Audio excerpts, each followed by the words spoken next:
All right, y'all, in Debbie Lynn's kitchen, the best place to be with the old lady here. Good to see you, honey. And I want to tell you, Debbie Lynn, having tasted those beans today, Yeah.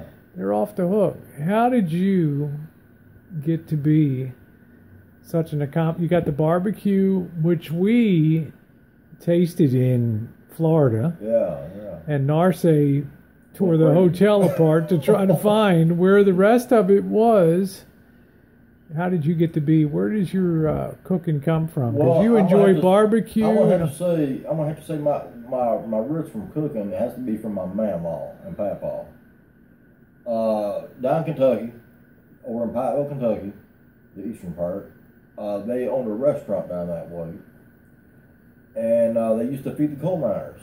You know, my papaw. Was that over in that Harlan County over that? It's over towards that way, but a little bit farther east. Yeah, because that's where my family's at, Harlan County. Yeah. So they was over that way, but not okay. Yeah, and they had a restaurant back in the day, and they used to grow all their vegetables and stuff like that. They never went to a grocery store or nothing like that. They used to grow all their own, yeah. And same thing with the meat. They slaughtered the hogs and everything like that. They did their own meat and everything like that.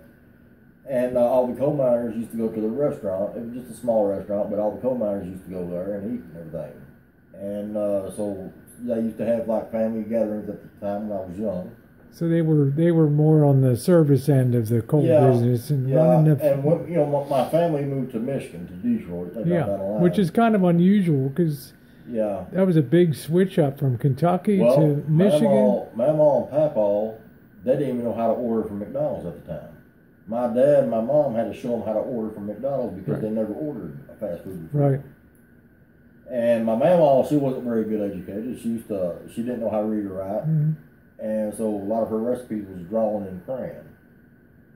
And and they used to make their own little things, I guess, for recipes and stuff like that. And I guess it kind of rubbed off on me by how she cooked. And I'm gonna have to say that's where my stuff goes. Then I have cooked in different restaurants a long time ago.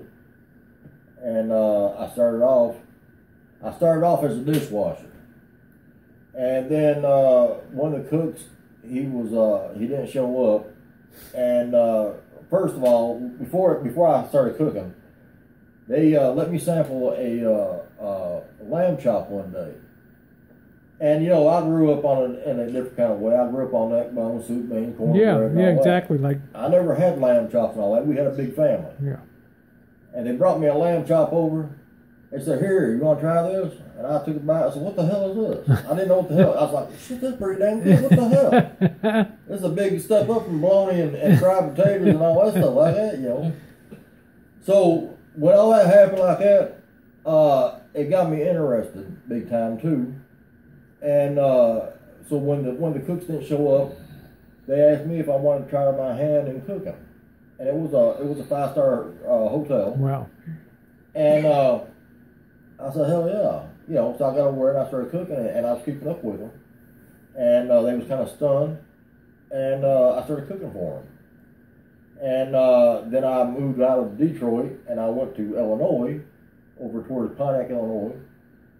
And not too far from Fearless. Mm-hmm. Matter of fact, I was probably Morris, Illinois. Yeah, I was probably about like 15 miles away from Fearless. Timnicana, Yeah, and so I started working for a place called Mary's Homestyle Cooking. I was the head cook, and it wasn't because I had dirty knees either. Come on, y'all.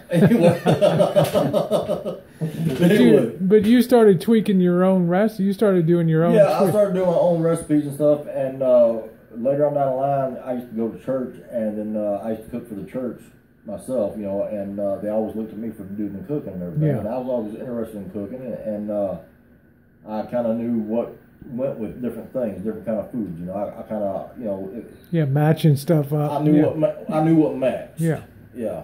And I would make sure that the internal temperatures was right. Like when I do barbecues, I want to make sure I get it to a certain internal temperature, like 197. Yeah. Because you got different stages. You got sliced, you got pulled pork, and all that. But then you really started to specialize in barbecue and stuff. Yeah. Right? Then you did your own sauce. It was a different. Barbecue was a different kind of, whole different kind of ball game. It started getting to a hobby. What about your Alan Jackson experience? Yeah, well, yeah, I worked at Alan Jackson's had a restaurant over in Pigeon Forge. I used to work over there, and I just didn't care for it over there. There was just too many crazy people, but that's a different story. I don't want to get into that one. Anyway, That's all right. I'm just getting to how you start experimenting at home with your own recipes, because I'm trying to get to these beans Oh, yeah. and the sauce. Yeah, my beans, I guess, a lot of people like my beans, I make so many different kind of beans. Well, the hog jowl, you got to have the good, right kind of meat. See, people just think you dice ham up and put it in, but it's not the same No, it ain't the same. And I use different kind of meat. as ham hocks and stuff, and that's the thing. You need to Now, if do. I make like navy beans, the white, like the white navy beans, I'll use like sausage. Yep. Different kind of, sausages. If I use like soup beans, I'll use like I could use like pigtail. I love pigtail too. And it's like it's almost like eating roast beef. Yep. Well, this is a long time since I had different really kind good of cuts for different kind of beans. Yep. That's what I do, and so I'll do stuff like that, and then like navy beans or baby lima beans too.